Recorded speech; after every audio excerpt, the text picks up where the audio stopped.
കൊല്ലം കൊട്ടിയത്ത് രോഗിയുമായി പോയ ആംബുലൻസ് തടഞ്ഞ് ഡ്രൈവറെ മർദ്ദിച്ച 2 പ്രതികൾ പിടിയിൽ. ആദിച്ചനല്ലൂർ സ്വദേശി ഷഫീഖ്, തൃക്കോവിൽവട്ടം സ്വദേശി ഫൈസൽ എന്നിവരാണ് പിടിയിലായത്. 1-ാം പ്രതി അൻവർ ഒളിവിലാണെന്ന് കോട്ടയം പോലീസ് പറഞ്ഞു. ലിജോ റോളൻസ് വിവരങ്ങളുമായി കൊല്ലത്ത് നിന്ന്. ലിജോ, എന്നാണ് ഈ സംഭവം ഉണ്ടായത്? എന്തായിരുന്നു കാരണം?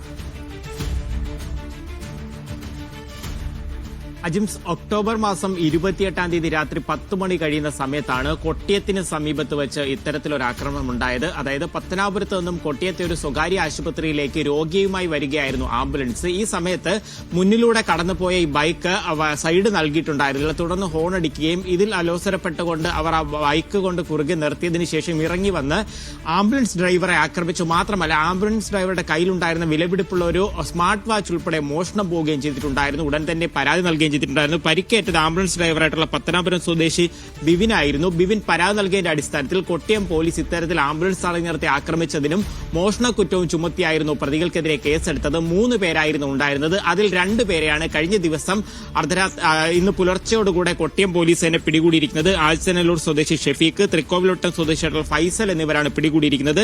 ഈ കേസിലെ 1-ാം പ്രതിയായിട്ടുള്ള അൻവർ ഇപ്പോഴും ഒളിവിലാണ്. ഇയാൾക്ക് വേണ്ടിയുള്ള തിരച്ചിൽ ഊർജിതമാക്കിയതായി കൊട്ടിയം പോലീസ് അറിയിക്കുകയും ചെയ്തിട്ടുണ്ട്.